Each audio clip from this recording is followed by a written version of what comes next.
প্রিয় শিক্ষার্থীরা, আজকের আইসিটি ভিডিও ক্লাসে তোমাদের সবাইকে আমন্ত্রণ জানাচ্ছি। আজকে তোমাদের সঙ্গে তোমাদের বইয়ের তৃতীয় অধ্যায়ে ডিজিটাল লজিক চ্যাপ্টার থেকে একটি বিষয় নিয়ে আলোচনা করব। সেটি হচ্ছে সার্বজনীন গেট। সার্বজনীন গেট আমরা জানি যে গেট দিয়ে সবগুলো মৌলিক গেট বাস্তবায়ন করা সম্ভব, সেটি হচ্ছে সার্বজনীন গেট। আমরা জানি মৌলিক গেট তিনটি: নট, অর এবং অ্যান্ড। এই তিনটি হচ্ছে মৌলিক গেট। তাহলে যে গেট দিয়ে এই তিনটি গেট বাস্তবায়ন করা সম্ভব সেই গেটটি হচ্ছে সার্বজনীন গেট। এখানে যে গেটটি দিয়ে আমরা এই তিনটি মৌলিক গেট বাস্তবায়ন করব, কেবলমাত্র সেই গেটটি আমাদেরকে ব্যবহার করে এই তিনটি মৌলিক গেট বাস্তবায়ন করতে হবে, অন্য কোনো গেট ব্যবহার করা যাবে না। যদি আমরা নর গেট দিয়ে এই তিনটি মৌলিক গেট বাস্তবায়ন করি, তখন কেবলমাত্র নর গেট দিয়ে এই তিনটি মৌলিক গেট আমাদেরকে বাস্তবায়ন করতে হবে। এটি হচ্ছে সার্বজনীন গেট। আচ্ছা, আজকে আমরা দেখব নর গেট দিয়ে কিভাবে আমরা তিনটি মৌলিক গেট বাস্তবায়ন করতে পারি। তোমাদের পরীক্ষায় এভাবে আসতে পারে যে নর একটি সার্বজনীন গেট ব্যাখ্যা করো, অথবা নর গেট দিয়ে তিনটি মৌলিক গেট তৈরি করে দেখাও।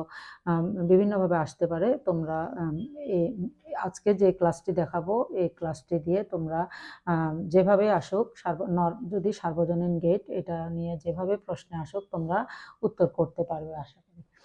তাহলে আমরা একটু দেখি নরের লজিক সার্কিটটি কিরকম। নরের লজিক সার্কিটটি হচ্ছে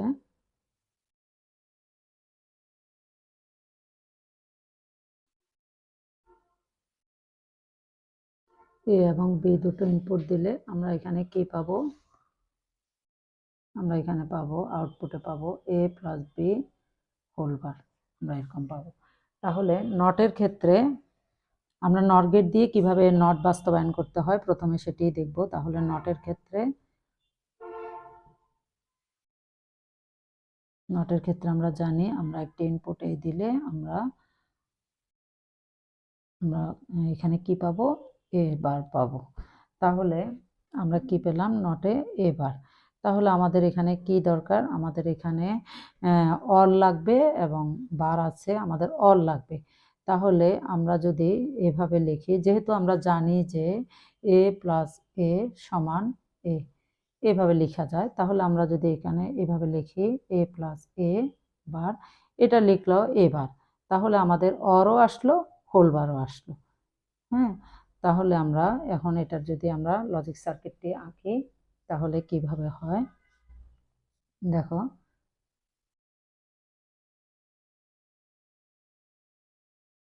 এখানে যদি আমরা এ দেই এবং আমরা যদি এ লাইন থেকে যদি আমরা এই যে এ প্লাস এ, তাহলে আমরা এখানে একটি এ দিলাম, আবার এদিক থেকে এ লাইন থেকে আমি আরেকটি এ দিলাম, তাহলে আমরা এখানে কি পেলাম? এ প্লাস এ হোল বার, এটা সমান আমাদের এ বার। তাহলে আমরা দেখলাম যে নর গেট দিয়ে নট বাস্তবায়ন করা সম্ভব। এরপর আমরা দেখব অরের ক্ষেত্রে অর কিভাবে বাস্তবায়ন করা হয়। অরের ক্ষেত্রে আমরা কি জানি? অরের ক্ষেত্রে আমরা জানি যে লজিক সার্কিটটি হচ্ছে এরকম। এখানে যদি আমরা দুটো ইনপুট এ এবং বি দেই, তাহলে আমরা আউটপুট কি পাবো? এ প্লাস বি পাবো। তাহলে আমরা এখানে এ প্লাস বি পেয়েছি, কিন্তু আমাদের এখানে হোল বার লাগবে, যেহেতু নরের জন্য আমার একটা হোল বার লাগবে। তাহলে যখন আমরা বার আনবো তখন আমরা একটি বার আনতে পারবো না। বার আনতে হলে সবসময় জোড় সংখ্যক, দুটি চারটি এভাবে জোড় সংখ্যক বার আনতে হয়, আমরা একটি বার আনতে পারবো না। তাহলে আমাদের এখানে এ প্লাস বি, এখানে আমরা দুটো বার নিয়ে আসলাম। আচ্ছা, তাহলে এবার আমরা সার্কিটটি যদি অঙ্কন করি তাহলে আমাদের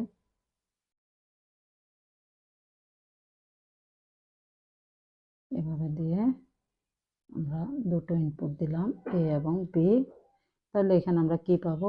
এ প্লাস বি একটি বার পাবো। এখানে যদি আমি, যেহেতু উপরে আমার আরেকটি বার রয়ে গেছে, এই জন্য এখানে যদি আমি আরেকটি নর আঁকি এখানে আমি এই যে উপরে আরেকটি নট আছে, এই নটটি আমি এভাবে আঁকতে পারবো না, যেহেতু আমাদেরকে সংজ্ঞায় বলা আছে যে কেবলমাত্র যে যে গেটটি দিয়ে আমি তৈরি করব মৌলিক গেটটি, কেবলমাত্র ওই গেটটি আমাকে ব্যবহার করতে হবে। তাহলে এই নটটি আমরা ওই যে প্রথমে আমরা একটি নট এখানে তৈরি করলাম, আমরা যদি ওইভাবে নটটি করে নেই তাহলে কিন্তু আমাদের এটিও নটের মতোই কাজ করবে। তাহলে আমরা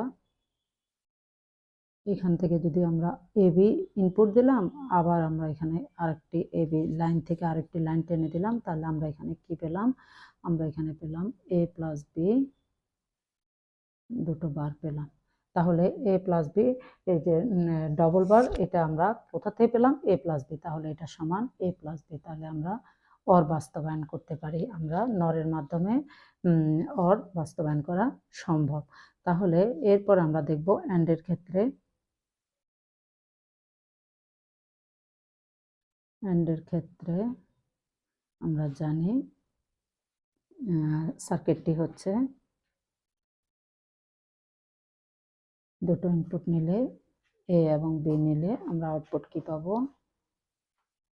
এবি, এবি পাবো। তাহলে এবি, তাহলে এখানে আমার কি লাগবে? আমার এখানে হোল বার লাগবে এবং অর লাগবে, হোল বার লাগবে এবং অর লাগবে। তাহলে বার আনতে হলে আমাকে একটি বার আনতে পারবো না, আমাকে দুটো বার আনতে হবে। তাহলে এ বির উপরে আমার দুটো বার। আচ্ছা, এখানে এ বির উপরে প্রথম যে বারটি, এটি যদি আমি এ বির উপরে প্রথম যে বারটি, এটি আমি যদি দেখি ডি মর্গানের যে দ্বিতীয় সূত্রটি, সেটি এ বি বার সমান হচ্ছে এ বার প্লাস বি বার। হ্যাঁ, এ বার প্লাস বি বার এই সূত্রের মধ্যে পড়ে যাচ্ছে এটি। তাহলে এখানে আমরা এটি সমান লিখতে পারি এ বার প্লাস বি বার উপরে আরেকটি হোল বার, এভাবে আমরা লিখতে পারি।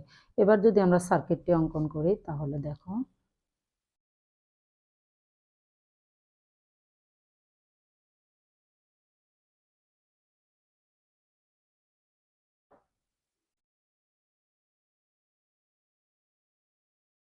তাহলে এখানে আমার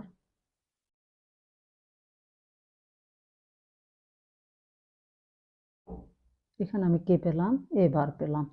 আর এখানে যদি আমি বি নেই, এরপর আমি বি লাইন থেকে আরেকটি লাইন টানি, তাহলে এখানে পেলাম বি বার। আমার উপরে আরেকটি হোল বার রয়ে গেছে, তাহলে আমি এখানে আরেকটি নর আঁকবো, তাহলে আরেকটি নর নিলাম। আচ্ছা, এখানে আমার কি প্রবেশ করবে? এ বার